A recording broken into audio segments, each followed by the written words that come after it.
WAC Vegas. New Mexico State men's basketball sets a WAC record, a wild finish in Orem, and a shocker in Bakersfield. Plus, we'll talk with UTRGV women's basketball coach Lane Lord, whose Vaqueros team faces the squad that beat them in the tournament championship last year. That's all ahead on the road to WAC Vegas. This is Lane Lord from the University of Texas, Rio Grande Valley, and this is the road to WAC Vegas. New Mexico State going on to the tournament. Just a phenomenal game. What college basketball is all about.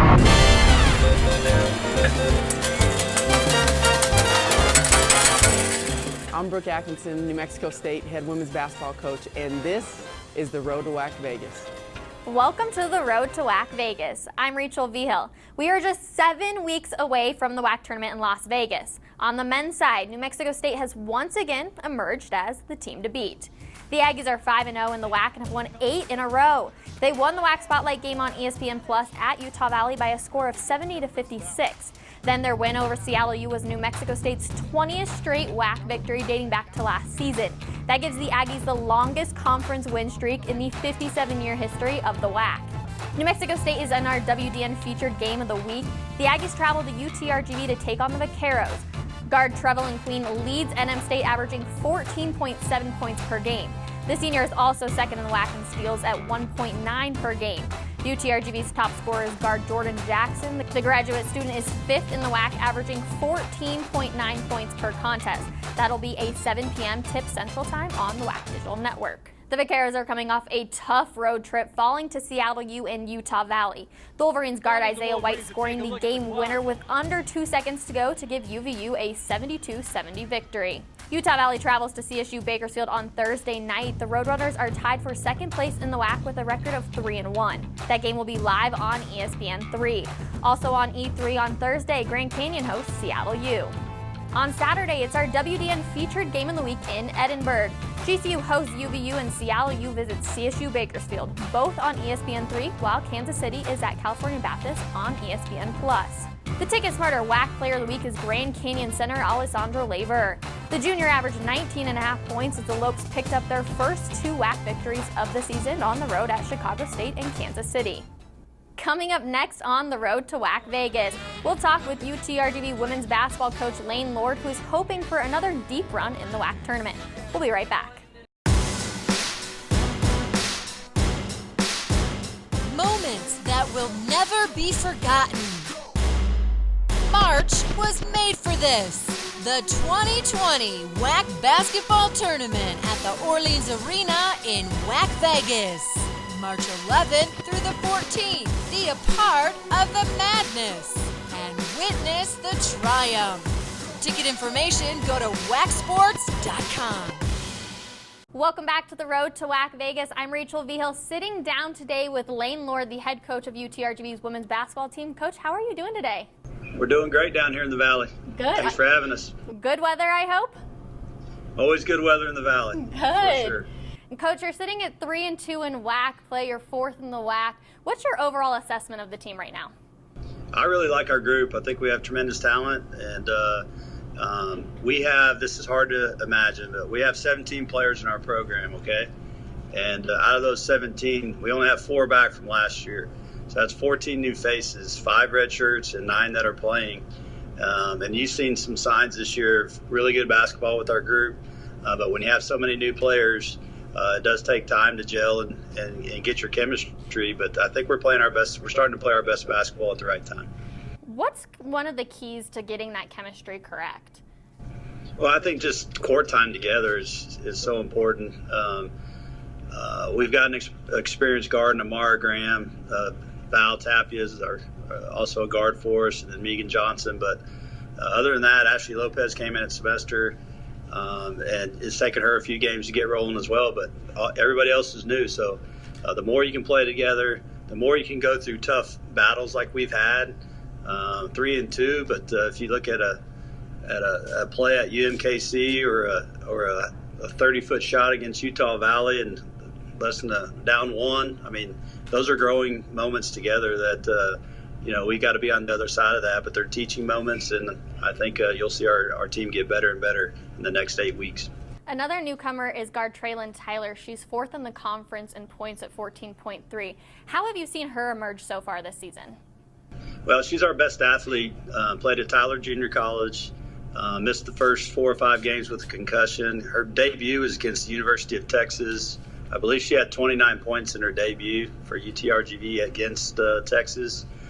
So obviously that night she was the best guard on the floor. It didn't matter who the opponent was, but she's been very impressive for us. Go-to player, but not only offensively, but defensively, she's our leader. She guards everybody's best player, and I think the sky's the limit for the rest of the season for Traylon. How do you help her to become more of a vocal leader on the court to hopefully help the younger girls?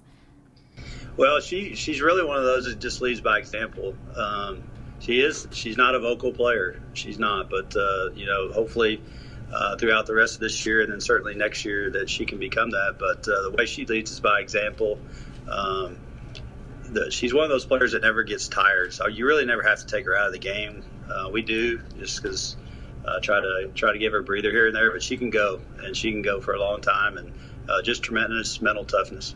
Another player is Desiree Berge. She had 27 points against Seattle, 13 against Utah Valley. She's a grad transfer. How do you see her emerging for the next couple of weeks? Desiree is a competitor. Anytime you can be a 4-time All-American in track, which is an individual sport, it shows a lot of mental toughness, but now starting to see as conference play has started that she can really play. She can shoot the three, she can post you up, and she's been a go-to player for us here these last 3 or 4 games. And she comes off the bench, but I like that because she gives us instant energy. And then having a 23-year-old out there with experience that's been an all-conference player and an All-American in track, she's really been a great leader for us. Against Utah Valley, you allowed 17 fast break points, 9 of those coming in the 4th quarter. Defensively, what needs to be done to lock down on those points? I tell you what, we in non-conference play, our defense was ahead of our offense, and now I believe we're the leading scoring team in the league right now, about 77 points a game. But defensively, we got to get back to what we were doing. And number one is rebounding. We're 3-2, and our 2 losses, we got out-rebounded in both those games. Our 3 wins, we've out-rebounded our opponents, and our next opponent is the best rebounding team in the league, so we got our work cut out for us. But that's, I think, where we got to hang our hat from here on out and try to keep improving on that.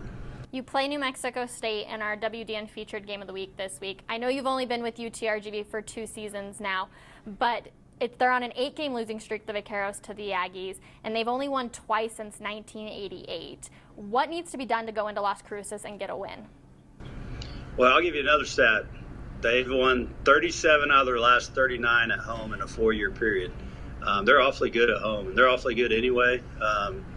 Similar to us, they got off to a little bit of a slow start, non-conference with some new players, and now you got the best player in the league just playing outstanding. Gia Pack's been on a roll. I think she scored 55 points and 37 rebounds the last 2 games, and obviously everything starts with her and goes through her. So for us to get a win at New Mexico State, in the Las Cruces, we're going to have to play tremendous defense on Pack, and you can't do it with one player. It's got to be a team effort. I love, first of all, that you're a big stat man. I love that we can just kind of spit out stats to each other.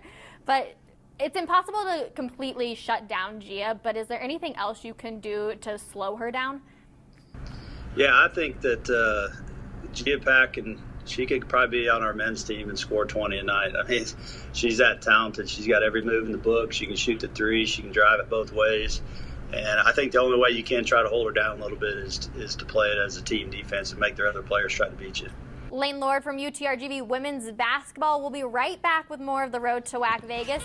We might have the best dunk in WAC history. Stay tuned. In the WAC, we value sportsmanship on the field, on the track, on the court, in the pool, and in the stands. We take pride in playing fair and being honest. We honor the game by showing respect for our opponents, the officials, the fans, and our team. Great sportsmanship is about keeping everything in perspective. It's about taking ownership after a loss. And being humble after a win. We hope you'll team up with us by staying positive on the sidelines. Because great sportsmanship is what unites us. We are the Western Athletic Conference. Welcome back to the Road to WAC Vegas. Utah Valley women's basketball is the only undefeated team in WAC play, and the Wolverines are making history. UVU defeated New Mexico State 58-54 in Las Cruces. This ended the Aggies' 23-game home win streak in WAC play. This was also the first time Utah Valley has won in Las Cruces since 2014. The Wolverines followed that up with a win at UTRGV. UVU has now won 7 games in a row. They host CSU Bakersfield on Thursday night, who's coming off a shocking loss at home. The Roadrunners fell to Chicago State 60-58. Taisha Bauer scored 24 points and hit the game-winning free throws to ice the game for the Cougars. This was CSU's first win of the season and snapped CSU B's 9-game home win streak. On Wednesday night, the Cougars host California Baptist. Then on Thursday, Bakersfield travels to Utah Valley, as we just mentioned, and Grand Canyon is at Seattle U. Our WAC Digital Network featured game of the week is UTRGV traveling to New Mexico State. Lane Lord, who we previously talked to in that last segment, will be looking for a win against a team that beat the Vaqueros in the WAC Tournament Championship last season. Brooke Atkinson's squad is 3-2 in WAC play. That is a 6 p.m. Mountain Time start on the WDN Thursday night. The Ticket Smarter WAC Player of the Week is New Mexico State's forward Gia Pack. The senior grabbed a career-high 19 rebounds in the Aggies' win over Seattle U. She also averaged 27.5 points per game on the week. On Saturday afternoon, California Baptist is at Kansas City. Grand Canyon will try to knock off Utah Valley, and Seattle U entertains CSU Bakersfield. Our WAC Vegas ticket contest last week was what is the best dunk in WAC history? And the winner is this throwdown by Grand Canyon's Oscar Frere from December of 2017. Frere goes straight up and literally throws it down with 2 hands at Illinois. Congratulations to Lopes fan Gabe, who submitted that dunk. You're getting tickets to WAC Vegas. Our contest question this week, in honor of Chicago State's win at CSU Bakersfield, what is the biggest upset in WAC history? Tweet your response to us and use the hashtag HeyRachel to enter the contest. We'll tell you who the winner is next week. You can make sure to get your tickets to WAC Vegas by buying them also. Just go to the WAC Sports website and click on the WAC Vegas ticket button. For the WAC Digital Network, I'm Rachel Vigil.